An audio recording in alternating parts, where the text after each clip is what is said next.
What's up, everybody? Hope you're doing well. So, Bayern started off the week decently, playing defense off of key supports, as the market braced for some updates on the tariffs, which ended up being way more severe than anybody really anticipated, which sent the market tumbling, and that's pretty much where we're at now.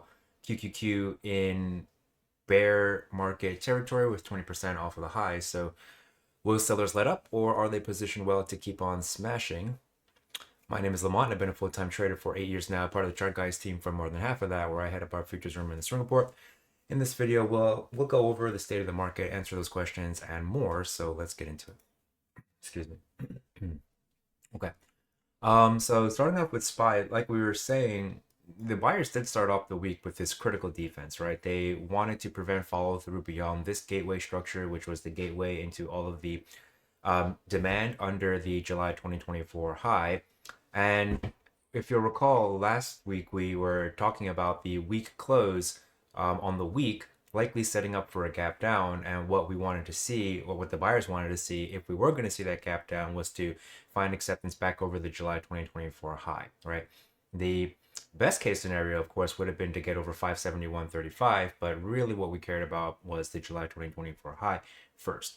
And you see that they moved into that on this initial bounce, but the bounce was pretty much stalled right at the July 2024 high, and that was right before the tariff announcement. So the next day, of course, we had that. The end of Wednesday, we had that announcement. Market started selling off, and then we had two huge gap downs. We really haven't seen this kind of decline since 2020, actually. So um, obviously that was COVID, and things are a little bit different now. But whatever the case may be, it was, obviously drilling. I think last week we called the update video sellers smash, right? So I guess could have saved it for this week. Anyway, so what are we looking out for in the weeks ahead, or in the at least a week ahead? Sellers are very comfortable here, and I personally feel like, again, because the close was so weak. So recall last week we were looking for that gap down open, because we closed pretty much at the lows of the week, and we did get that gap down, but of course there was an initial bounce. Now it's an even larger range expansion, and we closed dead on the lows. So I would not be surprised with another gap down. In fact, I would be surprised if we didn't gap down. Again, just because typically when you have a trending kind of a day, usually there's some backing off, right? And that's just because you have, like, day time frame operators, right? People who are short-term traders. Very many people in our room, very many people in our room are like that, short-term operators, like, me or Dan or whatever. Usually you close out before the end of the session, and so the fact that there really was none of that at all is indicative that the selling is very strong. There's a lot of like panic selling going on. Wouldn't be surprised if people are getting margin called. Um, anyway, so the sellers are positioned really well, and the very obvious target would be here, right? Like this high from 2022. This should be the objective for these sellers, right? And I've been saying this I'm not sure in these weekend update videos. I think we've talked about it, but definitely during our streams in the community, which if you're interested, links in the description below.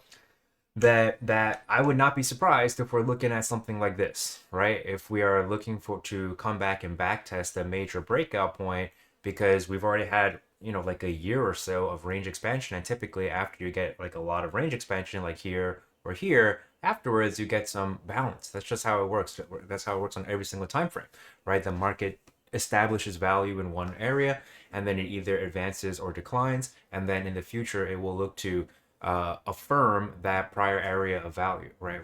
Regardless of which direction it was. So if you break out, very often what will happen is you'll look to retest, right, these prior breakout points, just like over here. The 2022 low was pretty much just a back test of this tiny little consolidation period, which was the consolidation after a break over the high of all of this, kind of sideways range over here. Additionally, the COVID low was pretty much just a back test of this high over here. It fails to come back down to the highs of this guy unless you're using this little consolidation structure above it.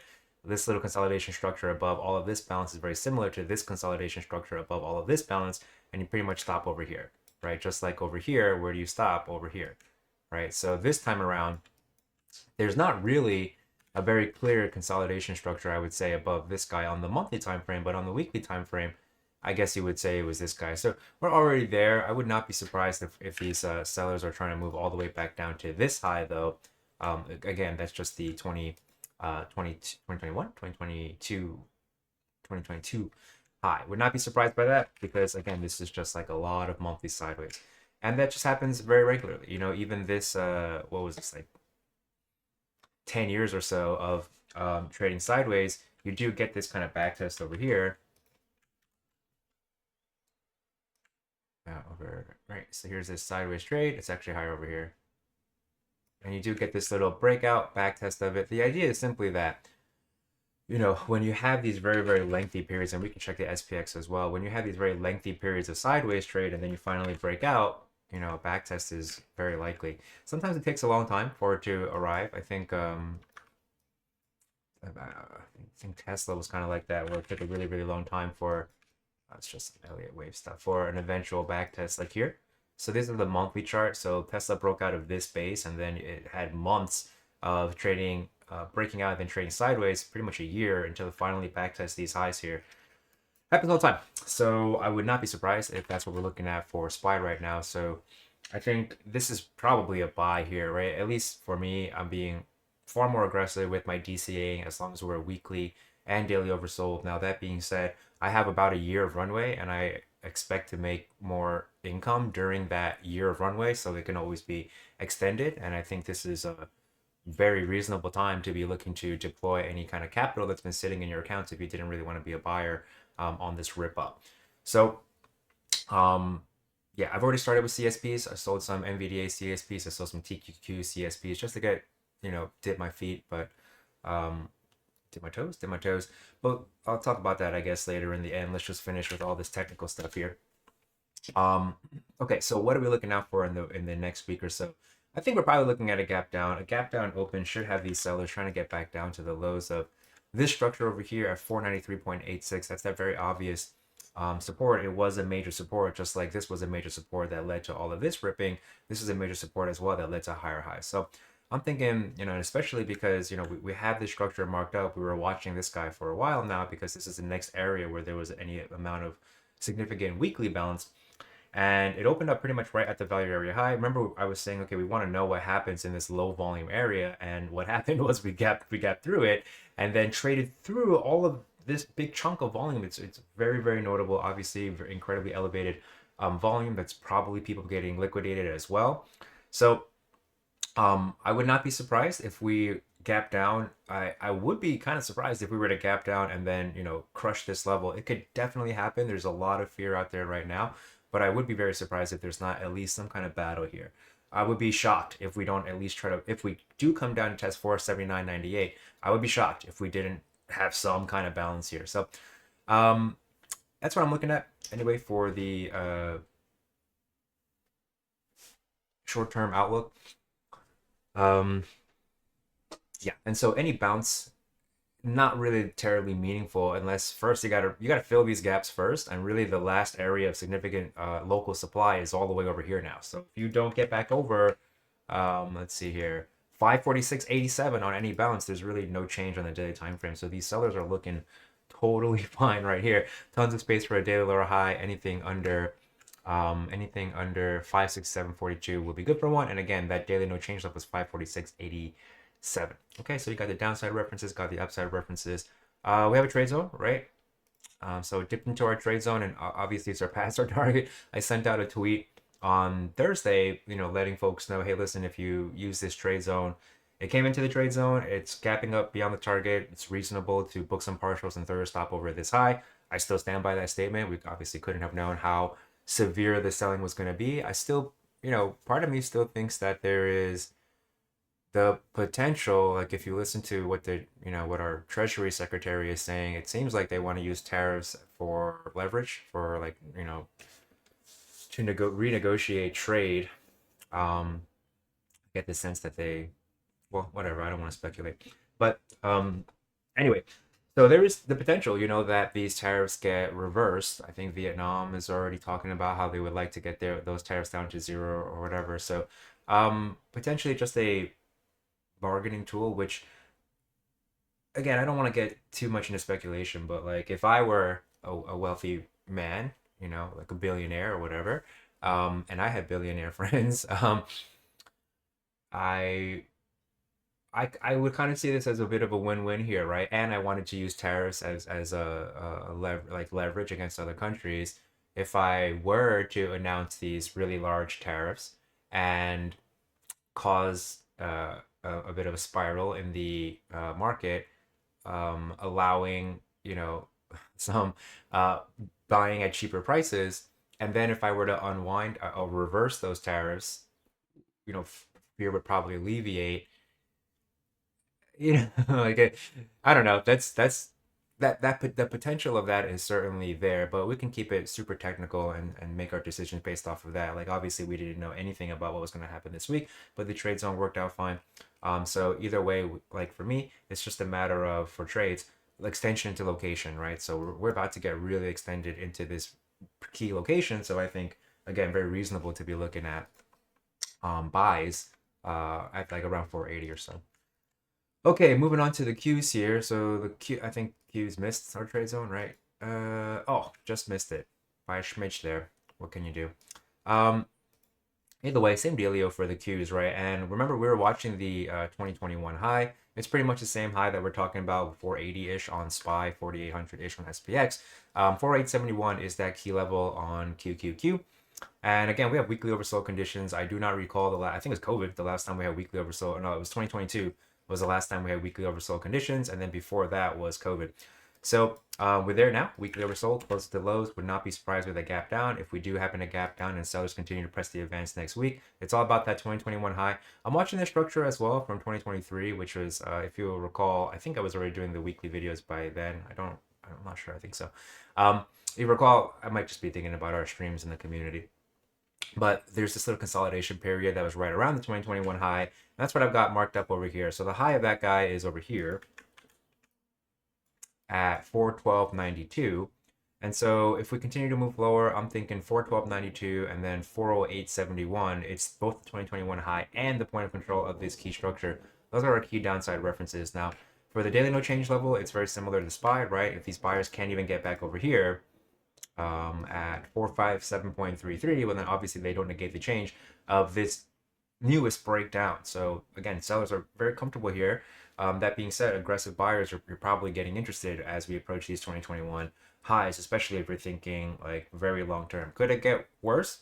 For sure, it could easily get worse. But if you're not going to deploy capital when you have weekly oversold conditions, backtesting very, very major breakout points, I really don't know when you're going to start deploying that long-term capital, like. So anyway, that's my opinion.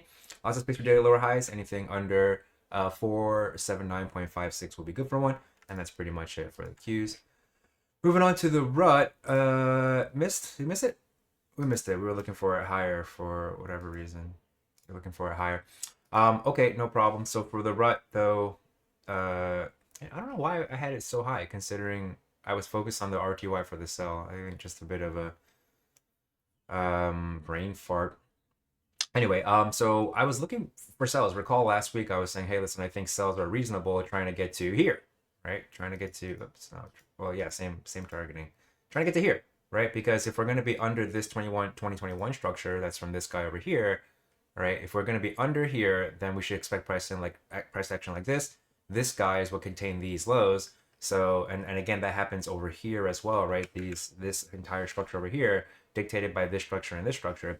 So I was thinking, all right, well, as long as we're under this 2021 structure, I want to play to here, which, that bigger picture was, it made sense, but, execution didn't align with that. And I have more to say about that later. It's one of, I would say, the biggest error this week.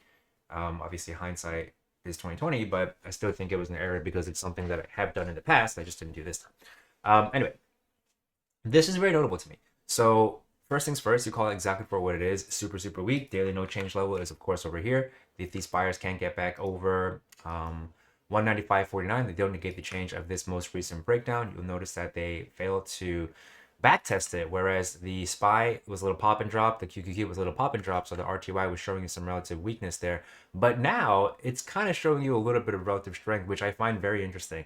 the rut did not close out the lows. The small and also, and we'll get to that in a second here, Bitcoin also wasn't very weak. So that's very notable to me, right? Like there's all this panic here.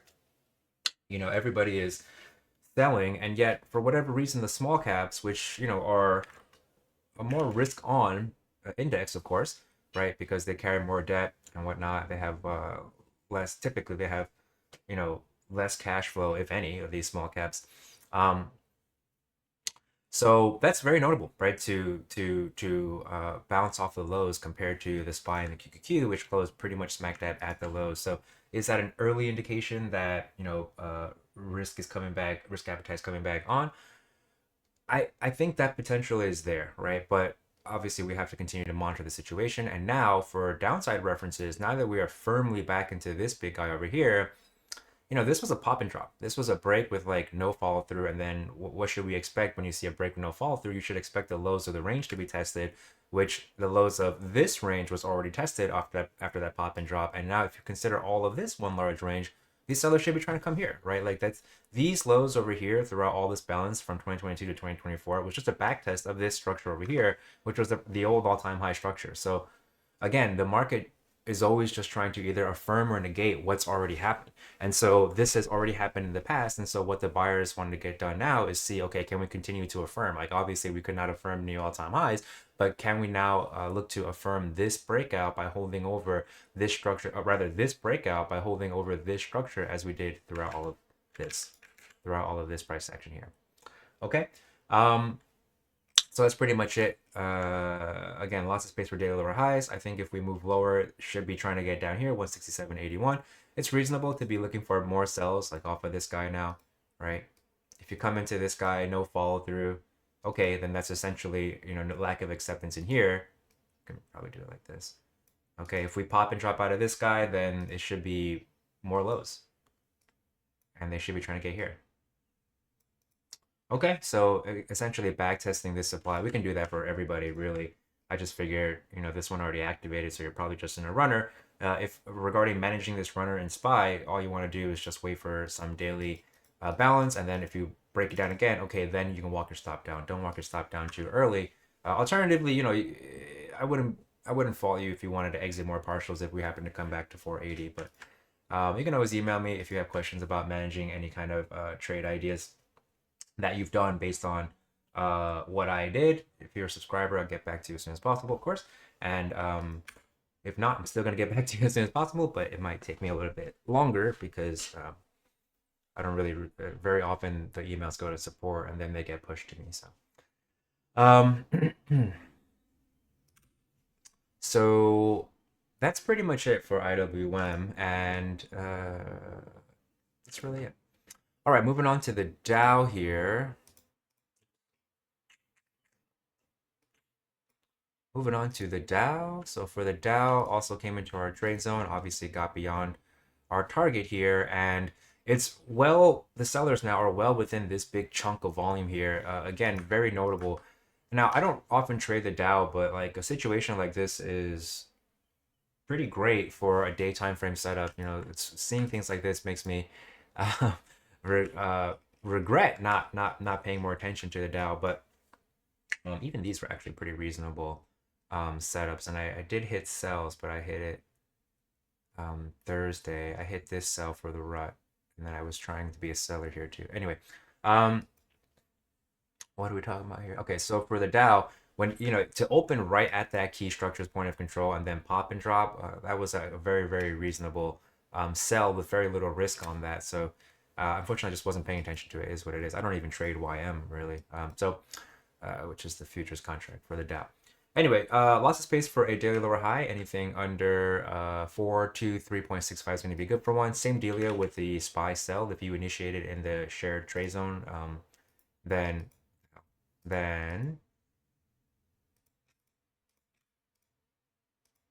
yeah, it got to gap down to the extended target right away. I was just looking for it here initially, but either way, at this point now, daily no change, I would say, is right here. All right, we don't really need these guys anymore, at least not for in the near term, probably.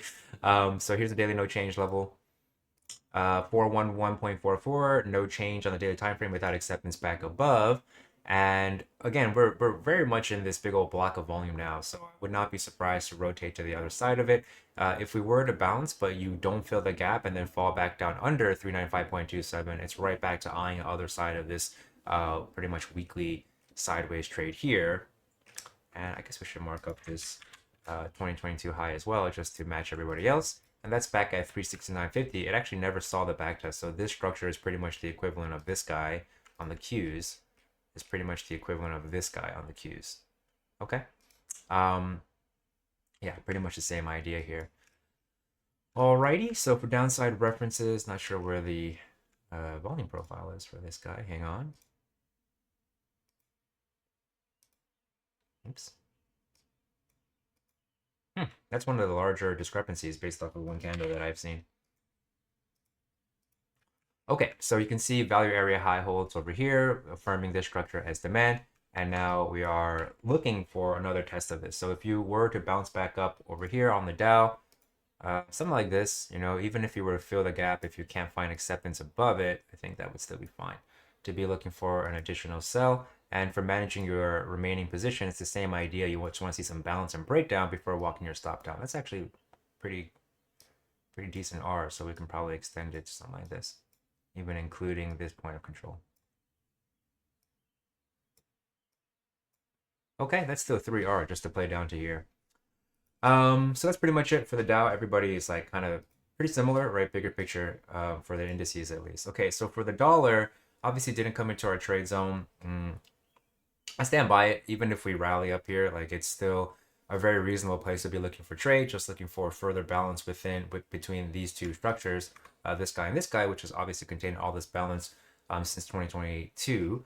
And pop and drop over it should be a test of the other side. Didn't give us an opportunity there for this lower high play, but you know, a lot of the time, and this is one of the key takeaways for me this week, is like a lot of the time you can get the bigger picture right, overall context correct, directional bias correct, and you can still fumble and miss it, and that's okay. You know, like it's not great, but that's okay. It's kind of like I don't know. It's kind of like Eli Manning, right? Like he, you know, sometimes he's hot, sometimes he's cold, but he pretty much always has the right idea, right? Like he's sending it to the right person.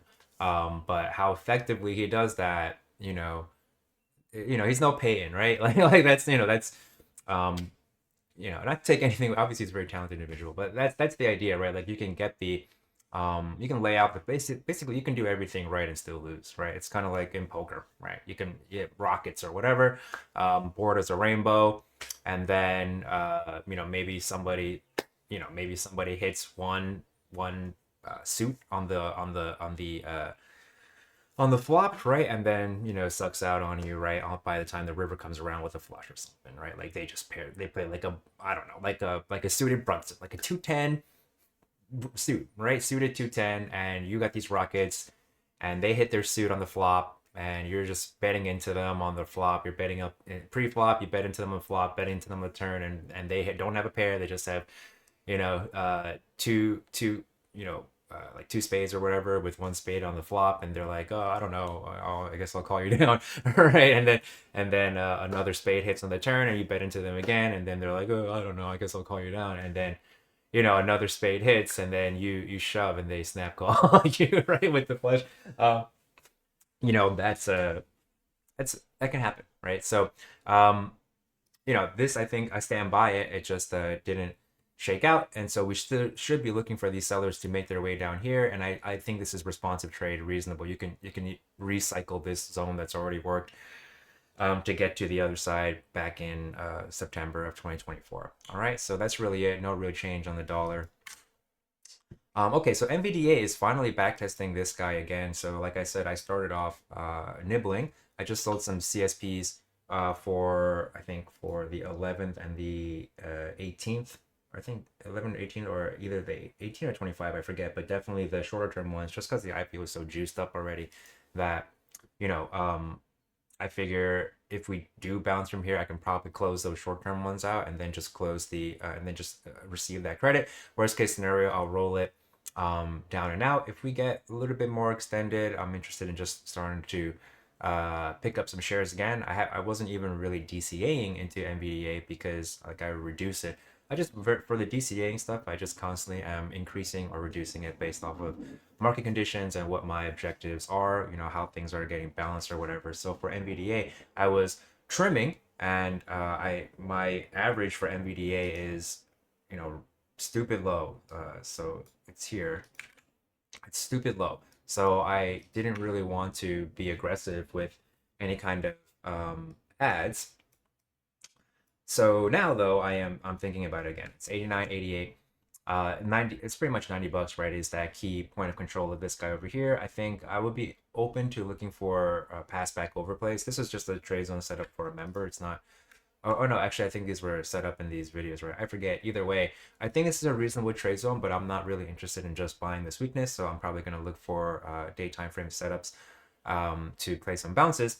And that's pretty much it. I am DCAing again as long as we're daily oversold, and then I will look to lighten that up if we see some bounce. And I'm always selling credit around the position as well, which I don't think gets calculated into that average. I don't know. Either way. All right, so this is do or die time for NVDA buyers. They really need to hold this area if they want to continue to do this kind of a balance. I think bigger picture, this is just my fundamental opinion. I really don't see them being disrupted by other semi manufacturers when it comes to dominating the AI space, particularly data centers. That's my opinion. Do your own research, of course, but I'm pretty much always bullish NVDA, and at least until we see like a real AI wave come, which I don't really think we've seen it yet. Like we've seen like a little bit of a hype wave or whatever, but for most people, AI is still a spend. I would, you know, I think it's very similar to like the dot-com boom, right? Where, you know, there was a lot of websites, software companies that just all went to zero because the infrastructure really wasn't mature yet for you to build like, you know, your Facebooks or your Netflixes or whatever. So right now, the scientific community is really using AI a lot. Patents are going through the roof and whatnot. So I expect that to translate into, you know, more fervor for AI solutions, which should translate into more demand for NVDA's hardware. So anyway, that's my opinion. Take it for what it's worth. Maybe not much. All right, so for Bitcoin, this is very surprising to me. So very similar to the rut, not seeing a lot of weakness, you know, throughout all this dumping over Thursday and Friday. The fact that you didn't see that in Bitcoin is also very interesting. It's, you know, it's a risk-on asset. It's arguably one of the riskier assets, right? We don't even know who created it, right? So very notable. I would say that it's holding up really well here, and it still hasn't traded through this guy over here. Now, obviously, things can change quickly, but the fact that you haven't traded back down to 73835 is very notable in my opinion, and instead they're getting caught up right here. It doesn't really make that much sense, right? Like it should, these sellers should have more gusto right now, and they just don't. So I think that's notable that these sellers are not very strong in Bitcoin. It could be a bit of a canary here.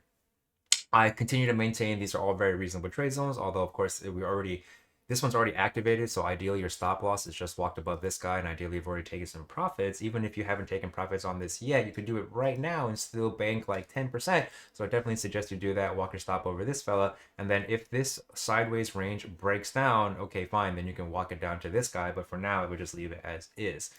I still maintain this is a very reasonable place to be looking for buys because it's just responsive trade, right? This is a lot of value established as supply. This is a lot of value established as demand. And so we should see some price action chopping between these two guys as long as there's not acceptance under this guy or above this guy. Okay. Ethereum. So Ethereum is weak. I could have swore we set up a sell. That was already stopped out. I could have swore we set up a sell, but I guess I'm remembering wrong, or maybe I was just talking to somebody here. But I still think it's reasonable to be looking for a sell. Honestly, I don't even really want to cover Ethereum to be honest with you, but maybe I won't anymore. But something like this, I think is very reasonable for Ethereum here.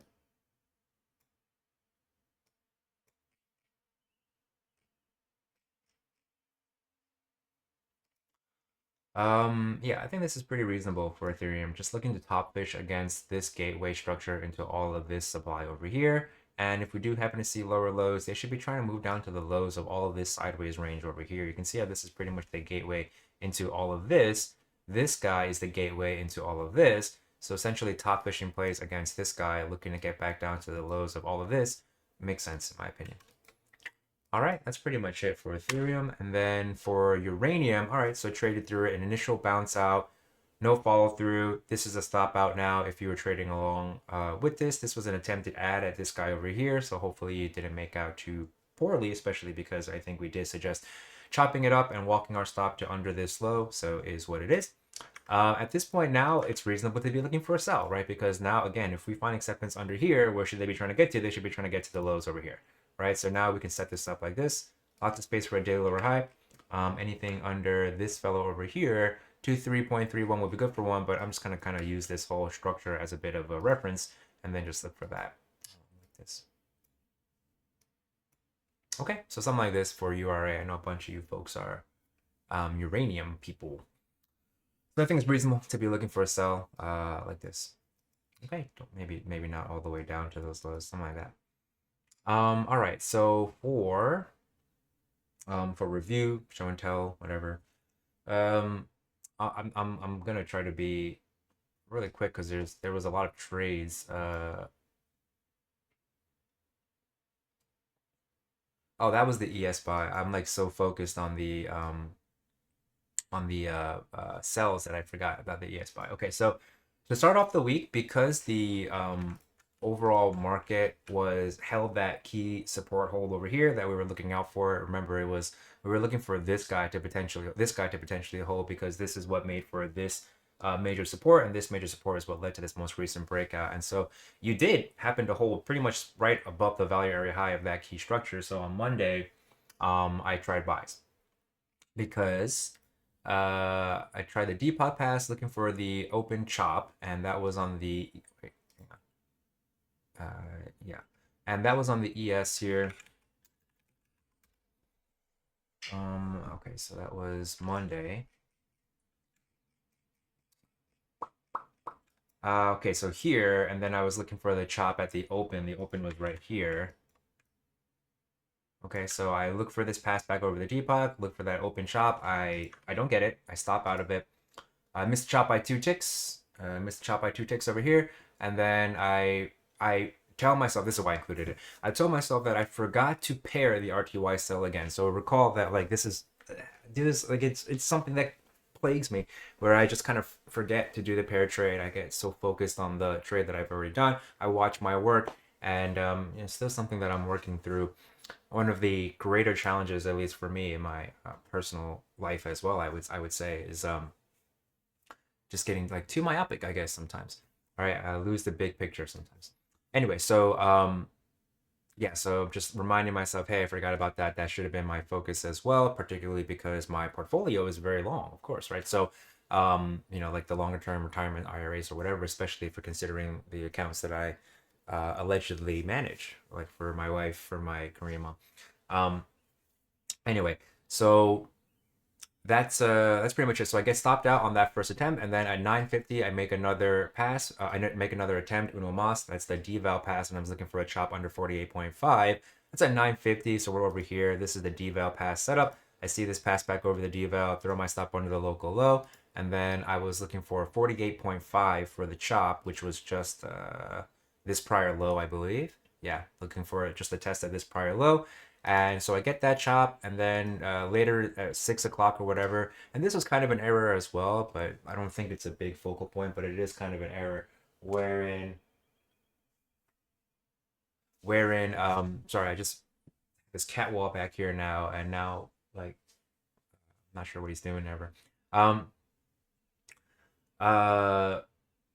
was I saying here?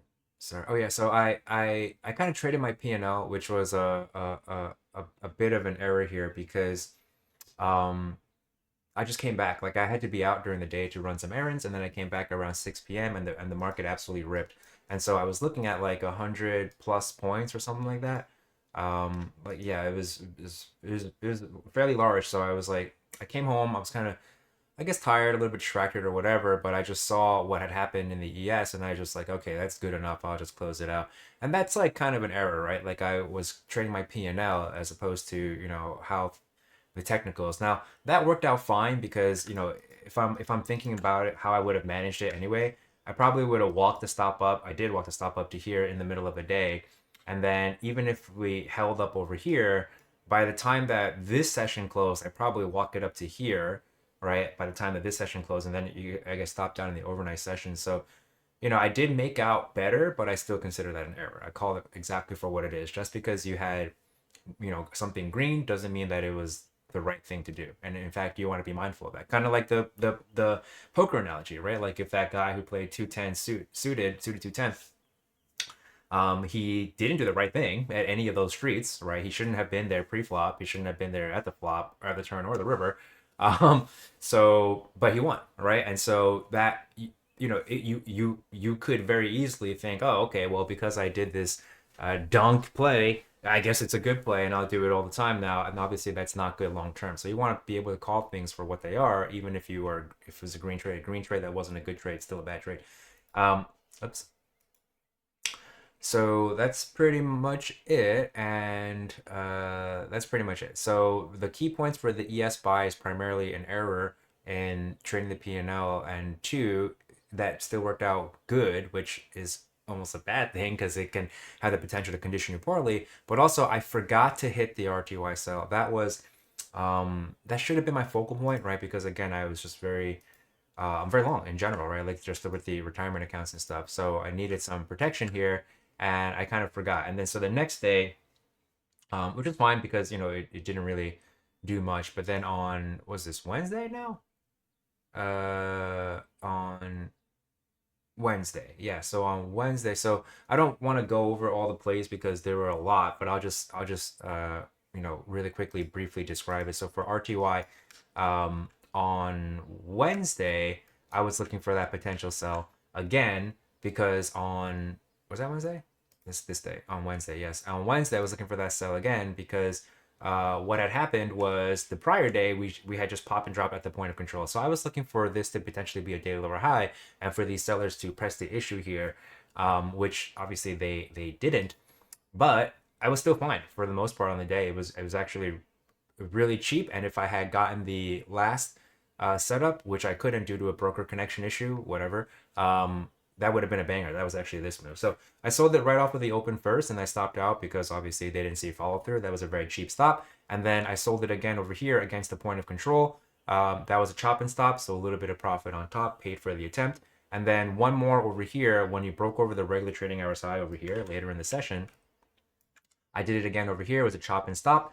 And that one I think was just pretty much flat. So this one was a small winner, small loser, flat. So I was pretty much break even on the day. And then I forget, I think I made one more attempt that made me red somewhere in here. But this is the one that I missed, which was unfortunate. I had a broker connection issue. I tried to hit that sell over here, and that one was really good because this one was confluence of this. So over here, oops. If we zoom in to Wednesday, that's this move here. So this retracement is on the rut is this move over here, right? You can see how it's pretty much the same structure, right? Wednesday's rip up here, Wednesday's rip up here, and then this retracement here, and it was pretty much a diva failure and also the value area high, daily value area high failure. So we played to that point of control. That would have been very good. Essentially, that would have been like, I don't know, 15 points or so. Definitely would have brought me back into the green. But it is what it is, and that would have got stopped out anyway at the end of the session. So it would have been a chop and stop, but a very juicy chop and stop. But my key point about that day that I wanted to point out, this is April 2nd on Wednesday, is just that I'm interested in the RTY sell, targeting the structure marked by the lower arrow as long as holding under structure marked by upper arrow. So that's what I was talking about just now. It's what we've been talking about in these videos regarding the RTY sell. Okay, like what do we want to do? We want to be a seller if we're under this 2021 structure playing to this guy, this 2020 structure, right? We want to play from here to here. So like I was saying earlier, the outline, the bigger picture, the context was all good, but I just didn't do a good job executing it, particularly on this day. Again, partially the broker issue, but on this day I didn't do a great job. On Thursday I did a fine job. but I still have an error, right? Wherein I didn't get to really enjoy a lot of this follow through the next day. So on the next day, on Thursday, I did shout out to David. David is one of our more active members, contributes a lot, particularly market profile stuff. He's a regular contributor to our futures gang, and just a very nice guy. He's probably the nicest guy in the thread, I would say. Never throw shade at anybody, whereas everybody else is pretty much always throwing shade at everybody else. So anyway, so he sold the NQ, and I did the same thing, but I did it on the rut because I was like more focused on the rut because the rut was, obviously very weak, didn't really even break to a new high over the 2021 high. So I did RTY and looking for a deval chop, whatever. I chopped at the deval, and then I was looking for more out above the open. So I took more out, and then I was out the rest of the ONL, and then this is where I made an error, right? Because this is something that I've done very often, particularly last year for Q2, 3, and 4 when I was focused on figuring out a way to swing trade futures better. I would start off the position with futures. I would walk my stop up, and then for runners, if I stopped out of all the futures contracts, I would roll some of those proceeds into either shares or like calls or puts. And for IWM and RTY last year, I did a great job of that, grinding out RTY points, rolling those into IWM shares so that I could have essentially a free 100 shares of IWM that I could sell credit around. And then I was trying to position for the potential that things would stay strong, and then potentially see some rotation into small caps, which obviously didn't shake out. But that tactic worked out really well, and I kind of lost sight of that this year because I've been focusing on trying to add to trades as I go. So it's this new thing that I'm doing, and I realized that again I've just been kind of too myopic, too focused on this one thing, and lost sight of that because this was like a 2K day for the RTY sell on Thursday. So I could have very easily rolled those proceeds into some puts or something to look for the potential of more follow through, especially because we closed at the lows